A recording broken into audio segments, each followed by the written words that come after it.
Hello and welcome everyone. हम disability question series शुरू कर रहे हैं जिसमें हमारा पहला टॉपिक है ब्लाइंडनेस यानी विजुअल इम्पेयरमेंट। डिसेबिलिटी से रिलेटेड क्वेश्चंस बहुत इंपॉर्टेंट होते हैं और अक्सर टीचिंग और टेट एग्जाम्स में पूछे जाते हैं। तो अगर आप किसी भी टीचिंग एग्जाम या टेट एग्जाम की प्रिपरेशन कर रहे हैं तो चैनल को सब्सक्राइब कर लीजिए ताकि आपकी प्रिपरेशन स्मूथली हो सके। तो अब हम चलते हैं हमारे टॉपिक पर। तो क्वेश्चन स्टार्ट करने से पहले हम एक बार इमेज फॉर्मेशन का स्ट्रक्चर देख लेते हैं कि हमारी आंखों में इमेज कैसे बनती है। अगर आप ये स्ट्रक्चर समझ जाते हैं तो काफ़ी क्वेश्चंस आप यहीं से भी कर सकते हैं। तो जब भी हमारी आंखों में लाइट आती है तो सबसे पहले बाहर एक मेम्ब्रेन होती है जिसको कॉर्निया कहते हैं। सबसे पहले कॉर्निया पर पड़ती है, उसके बाद कॉर्निया उस लाइट को रिफ्रैक्ट करता है और रिफ्रैक्ट करने के बाद आइरिस में भेजता है। आइरिस होते हैं हमारी आंख का वो पार्ट जो कलर्ड होता है, किसी में ब्राउन होता है किसी में ब्लैक होता है। उसके बीच में एक और छोटा सा सर्कल होता है जिसको हम प्यूपिल कहते हैं। प्यूपिल प्यूपिल का काम होता है लाइट को अमाउंट को एडजस्ट करना, यानी जब हम बहुत तेज़ रोशनी में जाते हैं तो वो उसको कॉन्ट्रैक्ट कर लेता है ताकि लाइट कम से कम एंटर हो, और जब हम कम रोशनी में जाते हैं, अंधेरे में जाते हैं, तो प्यूपिल एक्सपैंड हो जाता है, बड़ा हो जाता है ताकि लाइट हमारी आंखों में ज़्यादा से ज़्यादा जा सके। प्यूपिल लाइट को अंदर भेजता है और वो लेंस पर पड़ती है। ये लेंस को जो बॉडी कंट्रोल करती है उसको सिलियरी बॉडी कहते हैं। यानी ये दो चीज़ें हैं, ये दो पार्ट्स हैं, ये लेंस को कंट्रोल करती हैं और लाइट के अमाउंट के हिसाब से एडजस्ट करती हैं। ये लेंस लाइट को रेटिना पर फोकस करता है। अगर वो रेटिना पर ठीक तरह से फोकस करता है तो इमेज फॉर्म हो जाती है और ऑप्टिक नर्व से मैसेज जाता है ब्रेन तक। लेकिन अगर ये ठीक तरह से फोकस नहीं कर पाता, अगर रेटिना से पहले कर देता है या रेटिना के बाद कर देता है, तो हमारी आंखों में रिफ्रैक्टिव एरर आने शुरू हो जाते हैं, जिसकी वजह से बाद में चश्मा लगता है या हमें लेंस दिया जाता है एरर्स को करेक्ट करने के लिए। जब भी रेटिना पर इमेज बनती है तो वो रियल और इन्वर्टेड होती है, यानी इमेज उल्टी फॉर्म होती है। जब वो मैसेज ऑप्टिक नर्व्स के थ्रू ब्रेन तक जाता है तो ब्रेन में जाके इमेज को करेक्ट किया जाता है। तो ये था इमेज फॉर्म होने का प्रोसेस। अब हम चलते हैं एमसीक्यूज की तरफ। क्वेश्चन नंबर 1 है, लाइट हमारी आंखों में एक ट्रांसपेरेंट मेम्ब्रेन के थ्रू आती है, उस मेम्ब्रेन का नाम क्या है?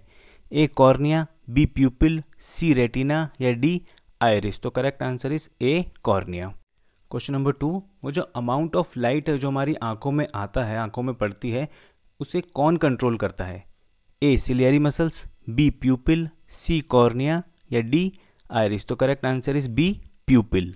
क्वेश्चन नंबर 3, लाइट का वो फिनोमेना जिसकी वजह से ह्यूमन आई काम करती है उसको क्या कहते हैं? Option A reflection, B power of accommodation, C persistence of vision या डी रिफ्रैक्शन? तो correct answer is D refraction, जिसको अपवर्तन भी कहते हैं। क्वेश्चन नंबर 4, जब कोई इमेज रेटिना पर फॉर्म होती है ह्यूमन आई में तो वो कैसी होती है? Option A virtual and erect, B real and inverted, C virtual and inverted या डी रियल एंड इरेक्ट? तो correct answer is option B real and inverted. Question number 5, eye का लेंस कैसा होता है? Option A concave, B convex, C biconcave या D biconvex? तो correct answer is D biconvex lens, जिसको उभयलिंगी lens भी कहा जाता है। क्वेश्चन नंबर 6, जो टाइप ऑफ लेंस रेटिना पर मिलते हैं उनका नाम क्या होता है? Option A Purkinje cells, B Schwann cells, C neuroglial cells या डी एमैक्रिन सेल्स? तो correct answer is option D amacrine cells. Question number 7, इनमें से स्क्लेरा का क्या काम होता है? स्क्लेरा यानी जो आंखों में वाइट वाला पार्ट होता है उसका क्या यूज होता है, क्या फंक्शन होता है? Option A gives shape to the eyeball, eyeball को शेप देता है, बी उसको और रिजिड बनाता है, हार्ड बनाता है, सी अंदर के पार्ट्स को प्रोटेक्ट करता है या डी ऑल द अबव? तो correct answer is D all the above. Question number 8, जो हमारी आंखों के लेंस में फोकल लेंथ में चेंज होता है वो किसकी वजह से होता है? Option A ciliary muscles, B pupil, C cornea या डी आइरिस? तो correct answer is option A ciliary muscles.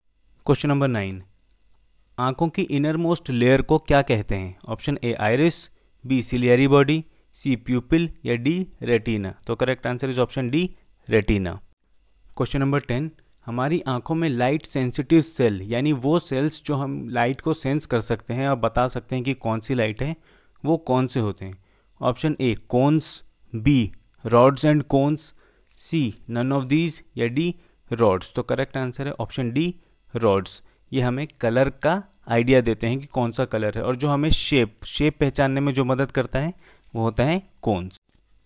Question number 11, persistence of vision human eye का कितना होता है? परसिस्टेंस ऑफ विजन होता है जब कोई भी लाइट हमारे रेटिना पर पड़ती है तो वो कुछ देर तक वहाँ पर रहती है जाने से पहले, हटने से पहले। तो वो कितनी देर तक रहती है?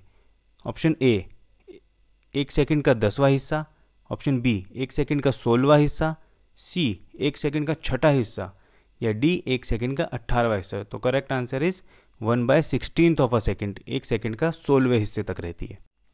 क्वेश्चन नंबर 12, आइज की वो कंडीशन जिसमें इमेज रेटिना के पीछे बनती है उसको क्या कहते हैं? Option A far sightedness, B near sightedness, C image defect, या डी ब्लाइंड स्पॉटिंग। तो correct answer is option A far sightedness. Far sightedness को हाइपरमेट्रोपिया या हिंदी में दूरदृष्टिता भी कहते हैं।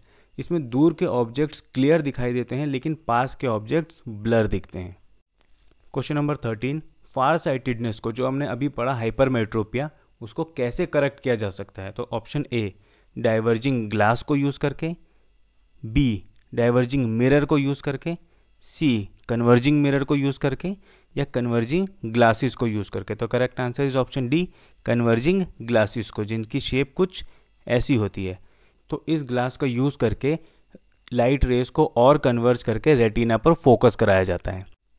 क्वेश्चन नंबर 14, वो कंडीशन जिसमें रेटिना से पहले इमेज फॉर्म हो जाती है उसको क्या कहते हैं?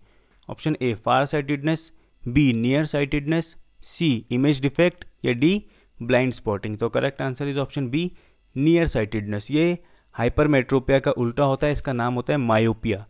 इसमें दूर के ऑब्जेक्ट्स ब्लर दिखते हैं और पास के ऑब्जेक्ट्स क्लियर दिखते हैं। हिंदी में इसको निकट दृष्टिता भी कहते हैं। क्वेश्चन नंबर 15, नियर साइटेडनेस यानी मायोपिया को कैसे करेक्ट किया जा सकता है? तो ऑप्शन ए डाइवर्जिंग ग्लास का यूज करके, बी डाइवर्जिंग मिरर का यूज करके, सी कन्वर्जिंग मिरर का यूज करके, या डी कन्वर्जिंग ग्लासेस का यूज करके। तो correct answer is option A diverging glasses का यूज करके, जिसको हम कॉन्केव लेंस भी कहते हैं। इससे हम इमेज को और ज़्यादा डाइवर्ज कर सकते हैं ताकि रेटिना पर इमेज फोकस करे। क्वेश्चन नंबर 16, टेप्टम ल्यूसिडम का क्या काम होता है? Option A it is the coloured part of the eye, ये आंखों का कलर्ड हिस्सा है। B gives animals night vision, यानी जानवरों को नाइट विजन देता है। C transparent jelly like fluid है, या D it is the area where the optic nerve attaches, यहाँ जहाँ से ऑप्टिक नर्व अटैच होती है वो एरिया है। तो correct answer is option B, ये एनिमल्स को नाइट विजन देता है। क्वेश्चन नंबर 17, आंखों के कौन से हिस्से को डोनेट किया जाता है? Option A sclera, B pupil, C retina, या डी कॉर्निया। तो correct answer is option D cornea. Question number 18, human eye के अंदर जो प्रेशर होता है जिसे इंट्राऑक्यूलर प्रेशर कहा जाता है वो कितना होना चाहिए? ऑप्शन ए 10 से 20 mm, बी 15 से 25 mm, सी 20 से 30 mm, या डी 25 से 40 mm। तो correct answer is option A 10 से 20 mm। Question number 19, intraocular pressure को किससे नापा जाता है? Option A sclerometer, B accelerometer, C tonometer, या डी हाइग्रोमीटर। तो करेक्ट आंसर है सी टोनोमीटर। क्वेश्चन नंबर 20, जब आंखों में इंट्राऑक्यूलर प्रेशर बढ़ जाता है तो उसकी वजह से कौन सी बीमारी हो सकती है? Option A xerophthalmia, B night blindness, C cataract, या डी ग्लूकोमा। तो correct answer is option D glaucoma. Xerophthalmia और नाइट ब्लाइंडनेस विटामिन ए की डेफिशिएंसी से होता है, और कैटरैक्ट होता है ओपेसिटी ऑफ आई लेंस, यानी कि जब आई का लेंस धुंधला हो जाए। क्वेश्चन नंबर 21, बैक्टीरिया की वजह से ह्यूमन आई में कौन सी डिजीज हो सकती है? Option A trachoma, B myopia, C hypermetropia, या डी डायबिटिक रेटिनोपैथी। तो correct answer is option A trachoma. Question number 22, human eye का ब्लाइंड स्पॉट किसे कहा जाता है? Option A medial rectus, B optic disc, C cones, या D macula. तो correct answer is option B optic disc. Question number 23, किस condition में आंखों का रंग नीला लगने लगता है? ऑप्शन ए जब हमारी आंखों में मेलेनिन ज़्यादा हो जाता है, बी जब मेलेनिन मॉडरेट रहता है यानी मीडियम रहता है, सी जब मेलेनिन बहुत कम हो जाता है, या डी इनमें से कोई नहीं। तो correct answer is option C जब मेलेनिन बहुत कम हो जाता है। तो मेलेनिन क्या होता है? ये एक पिगमेंट होता है जो हमारी त्वचा के, बालों के और आंखों के रंग के लिए जिम्मेदार होता है। Question number 24, the wall of eyeball is made up of how many layers, यानी आईबॉल कितनी परतों से बनी हुई होती है? ऑप्शन ए 3, बी 4, सी 2, या डी 5। तो करेक्ट आंसर इज ऑप्शन ए 3 परतों से। क्वेश्चन नंबर 25, जो ट्रांसपेरेंट लेंस होता है ह्यूमन आई में, उसको उसकी जगह पर कौन पकड़े रखता है? Option A, smooth muscles attach to the iris, B, ligaments attach to the ciliary body, C, ligaments attach to the iris, या D, smooth muscles attach to the ciliary body. तो करेक्ट आंसर इज जो ligaments हैं ciliary body से जुड़े हुए, यानी option B is correct. Question number 26, एक young adult का नॉर्मल विजन कितना होता है? Option A 25 metre, B 20 metre, C 25 centimetre, या डी 20 सेंटीमीटर। तो correct answer is option C 25 centimetre, यानी अगर आप 25 सेंटीमीटर की दूरी से कोई चीज़ क्लियरली पढ़ पा रहे हो तो आपका विजन बिल्कुल क्लियर है। क्वेश्चन नंबर 27, कौन से ग्लैंड्स की वजह से हमारी आंखों में आंसू आते हैं, टीयर्स आते हैं? Option A adrenal glands, B lacrimal glands, C pituitary glands, या डी थायराइड ग्लैंड्स। तो correct answer is option B lacrimal glands. Question number 28, हमारी बॉडी का कौन सा ऐसा पार्ट है जिसमें ब्लड सप्लाई नहीं होता और उसको ऑक्सीजन डायरेक्टली एयर से मिलती है? Option A ciliary body, B lens, C cornea, या डी प्यूपिल। तो correct answer is option C cornea. Question number 29, twinkling of stars यानी सितारों का टिमटिमाना एटमॉस्फेयर के किस फिनोमिना के कारण होता है?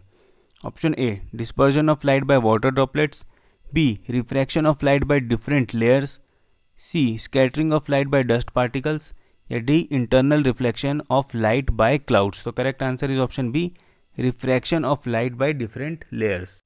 क्वेश्चन नंबर 30, इनमें से कौन से वो फिनोमिना हैं जिससे एक रेनबो फॉर्म होता है यानी इंद्रधनुष फॉर्म होता है? ऑप्शन ए रिफ्लेक्शन, रिफ्रैक्शन और डिस्पर्जन, बी रिफ्रैक्शन, डिस्पर्जन और total internal reflection, C refraction, dispersion या internal reflection, option D dispersion, scattering and total internal reflection. Correct answer is option C, जब refraction, dispersion और internal reflection होता है तब एक rainbow form होता है।